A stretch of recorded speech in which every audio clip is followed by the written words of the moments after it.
주님의 은총과 평화가 교우님들과 함께 하시기를 빕니다. 오늘은 주님께서 참된 빛으로 우리에게 자신을 드러내 주신 주연 후 첫 번째 주일이면서 동시에 세례주일, 신학대학 주일이기도 합니다. 다 함께 사도행전의 말씀을 함께 나누고자 하는데요.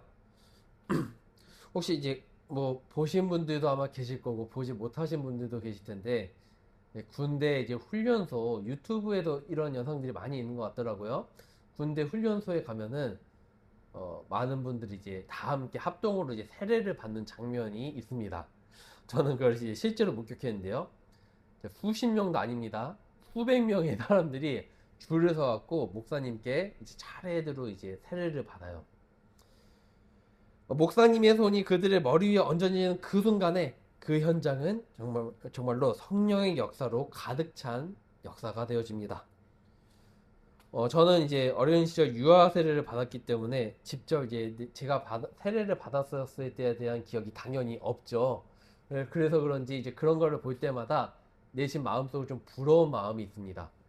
세례를 받을 때 어떤 느낌일까? 저로서는 이제 앞으로 이제 겪어볼 일이 없을 일이죠. 세례를 두 번 받으면 안 되니까요. 그래서 좀 세례를 받을 때 저 사람은 어떤 기분일까, 어떤 느낌일까를 생각을 하면서 내심 좀 부러운 느낌이 들기도 합니다. 나도 그 세례를 받으면서 그 느낌 좀 한번 느껴보고 싶거든요. 하지만 동시에 이렇게 좀 군대에서의 그 세례를 보면서 목회자로서는 좀 양가적인 감정을 느끼기도 합니다. 충분한 교육 없이 불과 며칠 만에 속성으로 세례가 이루어지기 때문에 그 세례의 엄중함을 좀 가볍게 만들지는 않을까 하는 좀 우려가 있기도 합니다. 물론 저는 그 속에서 성령께서 역사하심을 믿습니다. 하나님의 은혜는 우리의 불완전한 절차를 아득히 뛰어넘으시죠. 그럼에도 이들이 적어도 세례가 무슨 의미인지는 좀 명확하게 알고 받았으면 그 감동이 훨씬 더 깊고 오래 지속되지는 않았을까 하는 그런 아쉬움이 있습니다. 그러면은 세례는 어떤 의미일까요? 제가 이렇게 물어보면 세례가 무슨 의미일까라고 물어보면은 이렇게 대답하시는 분들이 많아요. 이제 물이잖아요. 물은 깨끗한 거잖아요. 깨끗한 물로 이제 머리에 이제 흘러내리게 해서 머리에 묻혀가지고 흘러내리게 해서 나의 더러운 죄를 씻는다라고 이제 대답하시는 분들이 상당히 많았습니다. 제가 이렇게 물어볼 때. 물론 그것도 틀린 건 아니에요. 틀린 건 아닌데 이것보다 더 깊은 의미가 있습니다. 우리가 이제 흔히 이제 많은 교회에서 행해지는 이 세례는 엄연히 따지면 약식입니다. 약식이에요. 정석적인 세례 방식을 보면 세례의 의미가 잘 보입니다. 지금도 이제 침례회와 정교회에서는 이제 정석적인 방식대로 이제 세례를 행하고 있는데요. 정석적인 세례 방식은 무엇이냐? 원래 세례를 행하려면 예배당 안에 세례탕이 있어야 됩니다.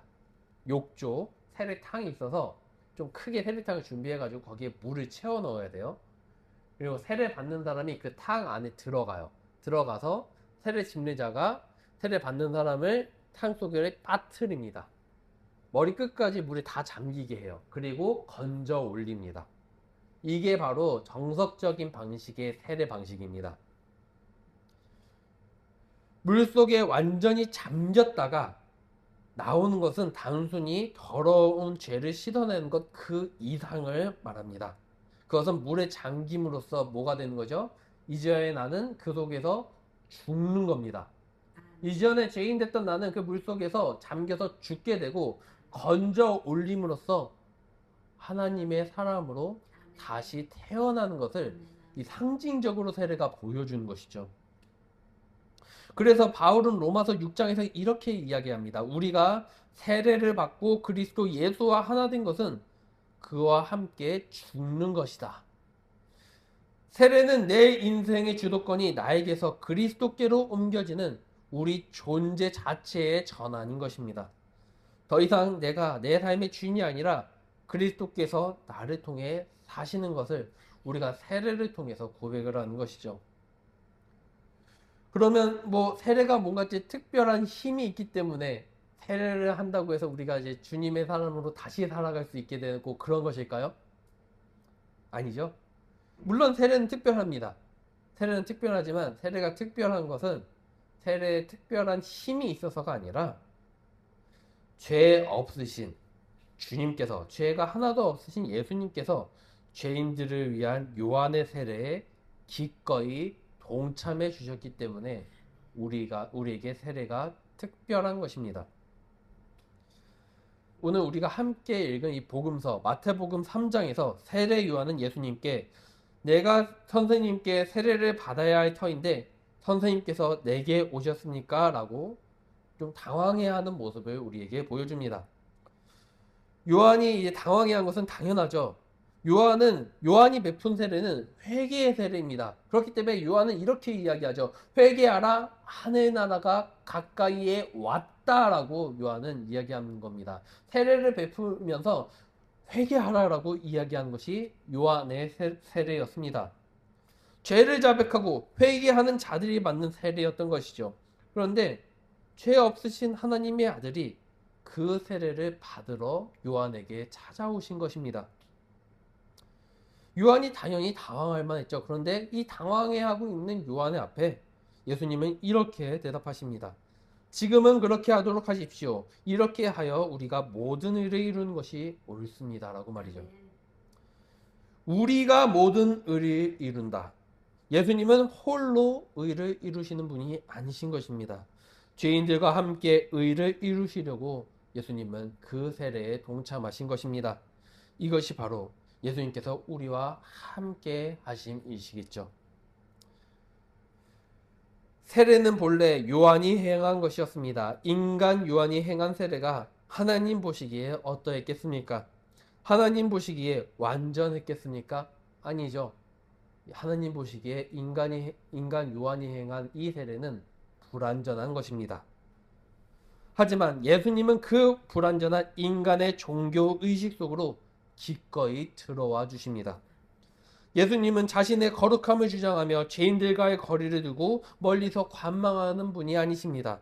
오히려 자기를 비우시고 죄인의 자리로 내려오십니다.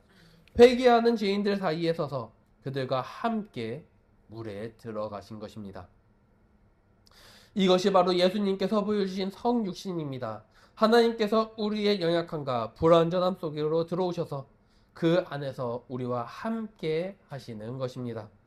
예수님은 인간의 이 불완전한 종교적 형식을 정지하지 않으시고 그 안으로 들어오심으로써 그것을 하나님의 의를 이루는 도구로 변화시킨 것입니다. 그러므로 세례가 은혜의 방편인 이유는 우리가 이 세례라는 것을 완벽하게 준비해서가 아니라 예수님께서 우리의 그 불완전한 자리로 먼저 내려오셔서 우리의 부족한 그 세례라는 그 자리로 먼저 내려오셔서 그 자리를 거룩하게 만드셨기 때문에 세례가 우리에게 특별한 것이 되는 것입니다. 세례를 받으신 예수님은 단순히 이 세례를 받았다는 그 사실에서 머물지 않으십니다. 오늘 본문의 말씀을 보면 세례를 받으신 예수님은 성령과 능력을 입어 마귀에게 억눌린 사람들을 고치시며 선한 일을 행하십니다. 이것이 바로 세례받은 자가 살아야 할 새로운 삶의 모습이고 주님께서 우리에게 보여주신 모습입니다. 나만 구원받아 교회 안에서 은혜 받는 것으로 끝나는 것이 아니라 세례 받았다고 내가 이제 깨끗한 사람이다 하고 끝나는 것이 아니라 내가 선 곳에서 그리스도의 평화를 실천하며 사는 것입니다.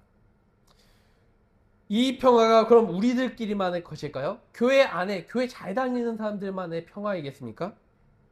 오늘 본문은 베드로가 로마 군인인 고넬료의 집에서 설교를 하는 장면입니다. 이게 얼마나 파격적인 사건입니까? 베드로는 본래 유대교라는 좁은 이 종교적인 울타리 안에 갇혀 살던 사람입니다. 율법을 철저히 지키는 사람으로서 이 고넬료와 같은 부정한 이방인과는 겸상도 하지 않던 사람입니다. 그런데 하나님께서 환상을 통해 이 베드로를 흔들어 깨우십니다.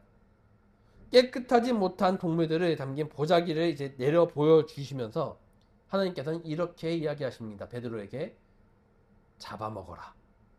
하나님께서 보여주신 이 짐승들은 본래 뭔가요? 유대교 율법에서 먹으면 안 되는 것들입니다. 부정한 음식이기 때문에, 부정한 짐승이기 때문에 먹으면 안 되는 거예요. 그런데 하나님께서 오늘 베드로에게 그 동물들을 보여주시면서 잡아 먹으라라고 이야기하시는 것이죠. 이에 대해 베드로는 이렇게 대답합니다. 주님, 그럴 수 없습니다. 속되고 깨끗하지 못한 것은 한 번도 먹어본 적이 없습니다. 라면서 하나님의 명령을 이제 거절을 하는 겁니다. 그러자 하나님께서 베드로에게 이렇게 꾸짖으시죠. 하나님께서 깨끗하게 하신 것을 내가 속되다고 하지 말아라. 이 말씀 이후 베드로는 자신의 종교적 확신이 흔들리는 경험을 합니다. 그리고 마침내 로마 군인 고넬료의 집으로 향합니다. 율법적으로 부정한 이방인의 집, 이스라엘을 지배하고 있던 로마 군대의 집으로 말입니다. 그곳에서 베드로는 고넬료를 보고 설교하며 이렇게 이야기합니다. 나는 참으로 하나님께서는 사람을 외모로 가리지 아니하시는 분이시고 하나님을 두려워하며 의를 행하는 사람은 그가 어느 민족에 속하여 있든지 다 받아주신다는 것을 깨달았습니다. 라고 말이죠. 하나님은 사람을 외모로, 조건으로, 배경으로 가리지 않으시는 분이심을 베드로는 깨닫게 된 것입니다. 우리는 너무 쉽게 세상을 속된 것이라고 단정짓고 교회 안에서만 머물려고 합니다. 교회 밖은 죄악으로 가득하고 교회 안만이 거룩하다고 생각을 합니다. 하지만 그것은 베드로가 가졌던 편견과 무엇이 다른 것일까요? 예수님은 인간이 만든 하나님 보시기에 너무나도 불완전한 요한의 세례 속으로 기꺼이 들어와 주셨습니다. 베드로는 부정한 이방인의 집으로 들어갔습니다. 하나님께서 내가 깨끗하게 한 것이라고 선언하신 바로 그곳에 들어간 것이죠. 전도라는 것은 세상 사람들을 교회 안으로 끌어들이는 것만이 아닙니다. 우리가 세상 속으로 들어가 그리스도의 평화를 행하는 것, 그것이 진정한 전도인 것이죠. 마귀에게 억눌린 사람들을 고치시고 선한 일을 행하신 그 예수님처럼 우리도 우리가 선 자리에서 주님의 평화를 실천해야 합니다. 그런데 왜 우리는 그렇지 못합니까? 왜 우리는 이 교회라고 딱 경계를 그어놓고 그 경계를 넘어서지 못하고 있는 것입니까? 솔직히 말하면 무서워서 그렇습니다. 두려우니까 그 경계를 넘지 못하는 거예요. 낯선 사람들, 다른 세계, 내가 이해하지 못하는 것들에 대한 두려움, 그리고 그 두려움은 대부분 알지 못한다라는 것에 나옵니다. 무지에서 나오죠. 베드로가 이방인을 부정하다고 여긴 것은 악의가 있어서, 나쁜 마음이 있어서 그런 게 아닙니다. 베드로는 철저하게 율법을 배웠고 그 가르침대로 산 사람이었습니다. 그의 신앙은 진지했고 또 헌신적이었죠. 하지만 오히려 그렇기 때문에 하나님에 대한 이해가 너무나도 제한적이었습니다. 베드로가 편견을 깨트릴 수 있었던 것은 하나님에 대한 새로운 이해 때문이었습니다. 하나님은 사람을 차별하지 않으신다는 이 깨달음, 하나님의 사랑이 이스라엘의 경계를 넘어선다는 깨달음이 그를 고넬료의 집으로 이끌었던 것이죠. 우리가 하나님을 더 깊이 이해할 때 우리는 비로소 우리의 벽을 허물 수 있습니다. 우리가 성경을 더 깊이 읽고 신학적으로 더 깊이 사고할 때 우리는 하나님의 마음이 우리가 생각했던 것보다 훨씬 더 넓다라는 것을 발견할 수 있습니다. 이번 주일은 이제 세례 주일이면서 동시에 무슨 주일이라고 했죠? 신학대학 주일이기도 합니다. 저는 이것이 오늘 우리가 신학대학 주일을 지키는 이유가 아닐까라고 생각을 해보았습니다. 오늘날 이제 점점 이제 신학교에 이제 입학하시는 분들이 점점 줄어들고 있는데요. 그럼에도 오늘날 신학을 공부한다는 것은 큰 의미를 가집니다. 흔히 이제 신학을 배운다라고 이야기하면 사람들이 이렇게 생각합니다. 신학 그거 목사님들만 배우는 거 아닌가? 좀 뭔가 좀 똑똑한 사람들만 배우는 것은 아닌가라고 사람들이 많이 생각을 합니다. 신학 그런 거 해봤자 신앙생활에 별로 도움이 되지 않는다라고 여기는 사람들도 있습니다. 하지만 신학이라는 것은 그런 게 아닙니다. 신학은 근본적으로 교회를 위한 학문이기 때문이죠. 그것은 우리가 하나님을 더 깊이 이해하고 성경을 더 정확하게 읽고 우리가 신앙을 더 건강하게 가꾸도록 돕는 학문입니다. 하지만 제가 앞서 설명드린 이 설명이 신학이라는 것이 교회에만 갇혀 있어야 된다는 뜻은 아닙니다. 오히려 참된 신학은 우리를 교회 밖으로 내보냅니다. 세상 속으로 우리를 보내는 것이 참된 신학의 역할인 것이죠. 왜냐하면 신학은 우리로 하여금 하나님을 더 깊이 이해하게 하고 그 이해를 통해 세상을 더욱 사랑하게 만들기 때문입니다. 베드로가 하나님을 더 깊이 이해했을 때 고넬료의 집으로 갈 수 있었던 것처럼 우리도 하나님을 더 깊이 알아갈 때 우리의 편견과 경계를 넘어설 수 있습니다. 중세 신학자 안셀름은 이러한 점에서 신학이라는 것을 이해를 추구하는 신앙이라고 불렀습니다. 이해를 추구하는 신앙. 여기에서 중요한 것은 이해했다라는 것이 아니라 이해를 추구한다라는 것입니다. 신앙생활을 열심히 하다 보면 우리는 때로 하나님을 이해했다라고 착각을 합니다. 내가 믿는 것이 정답이고 내가 아는 것이 전부라고 우리는 착각을 하기도 합니다. 그리고 그 순간 우리는 베드로처럼 속된 것과 깨끗하지 못한 것을 구분하기 시작을 합니다. 우리가 다른 사람들을 우리가 이해하지 못하는 것들을 속되다라고 판단하는 것이죠. 하지만 우리는 솔직하게 인정해야 합니다. 하나님을 우리는 완전히 이해할 수 없습니다. 무한하신 하나님을 유한한 우리가 어떻게 다 이해할 수 있겠습니까?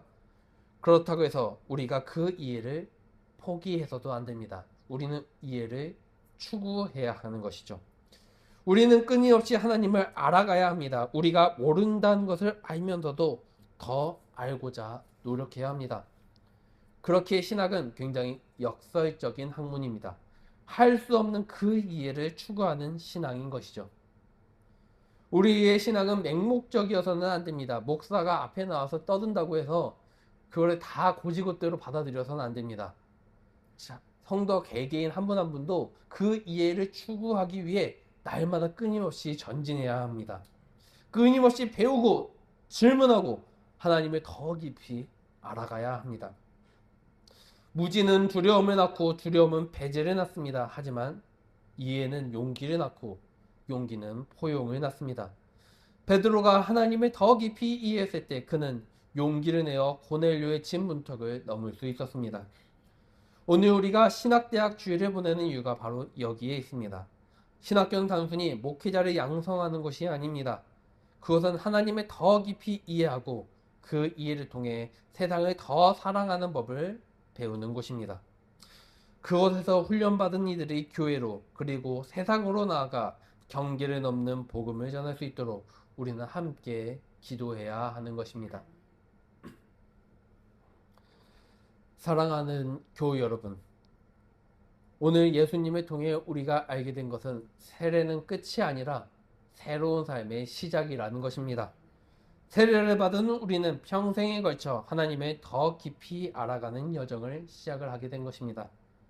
그 여정에서 우리는 우리의 편견이 깨지고 우리의 사랑이 확장되고 우리의 경계가 무너지는 경험을 하게 될 것입니다.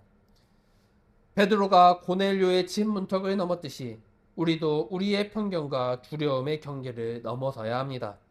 하나님에 대한 더 깊은 이해가 우리를 그곳으로 인도할 것입니다. 그곳에서 우리는 놀라운 사실을 발견하게 될 것입니다. 하나님께서 이미 그곳에 계셨고 우리보다 먼저 그들을 사랑하고 계셨다라는 것을 말입니다. 주님께서 내가 깨끗하게 한 것이라고 선언하신 그 세상 속으로 그리스도의 평화를 행하며 나아가시는 저와 우리 두란노 교회 교우님들이 되시기를 간절히 원합니다. 아멘.